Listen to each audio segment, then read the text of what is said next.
Hey everyone, David C. Anderson here coming at you from the Knifecenter. And today we're taking a look at the Wright Bushcrafter HC, one of the greatest bargains out there going for a handmade camping and outdoors knife. Let's check it out. So you like spending time in the outdoors and you've got some good gear, but maybe you're looking to upgrade a little bit. Now there's nothing wrong with a nice Mora or some of the other great inexpensive knives we carry, but you're looking to upgrade a bit and dip your toe into the handmade knife market. Wright is one of my favorite brands out there for camping, bushcraft, and survival knives that are made by hand, but they don't cost an arm and a leg.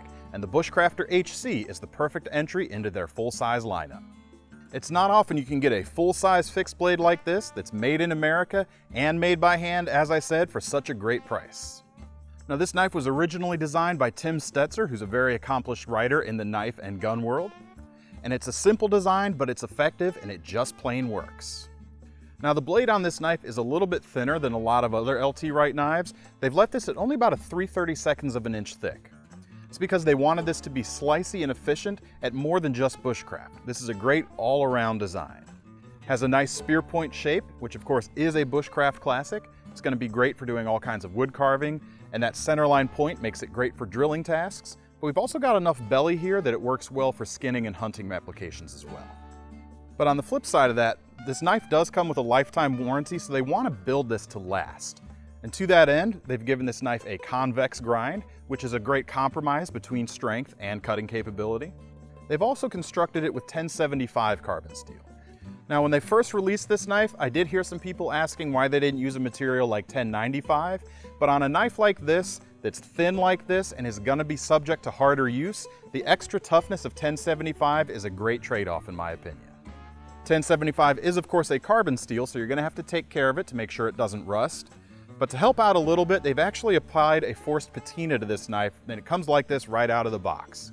It's got a nice base coat with a darker mottled texture on the top of the blade.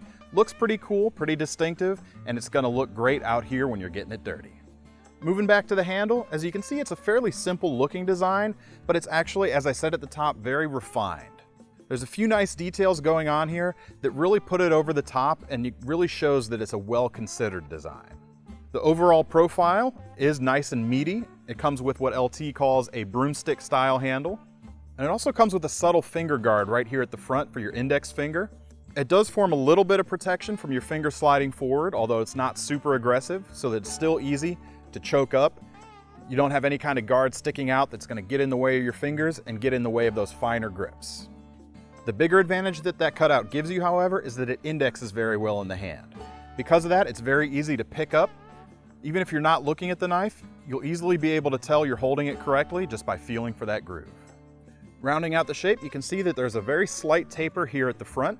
So although this doesn't have thumb scallops like some of LT's other knives, it still is very comfortable and very easy to pinch up on for finer tasks, especially when you want to use that tip. Now, when they first launched this knife, it was only available in natural micarta, but we got a couple of new colors here at the Knifecenter right now. The first is this red linen micarta, which I think feels really good. I may wind up buying one of these for myself. And we've also got a nice rustic brown micarta that has a more classic look. Also, like every other Wright knife, it comes with a nice leather sheath made right here in America by JRE Industries. This is a pouch-style sheath that comes with a firesteel loop here on the side. Lets you carry your ferro rod with you so you can start fires anywhere. And it also comes with their excellent dangler system, which can be used to carry the knife lower on the belt or folded underneath for higher carry.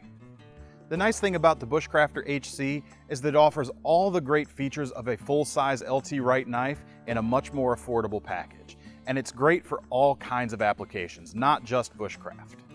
It's great for camping and all other kinds of outdoors pursuits, got enough belly for hunting, works well on food prep thanks to the thinner blade, and if you're an ultralight hiker, it's definitely worth spending a few ounces on a sturdy tool like this. Now, I'm saying all these things not just on conjecture, but I actually know it from experience.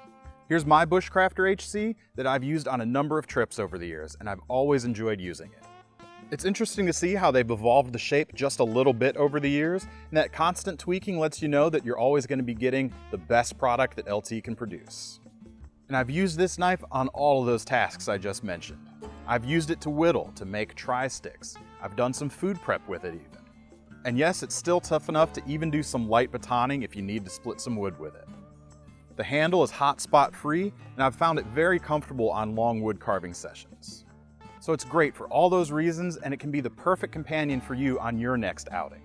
It's the perfect entry to the LT Wright lineup, and it's a perfect way to get into handcrafted knives without breaking your budget. If you want to get your hands on one, click the link in the description below to head over to knifecenter.com.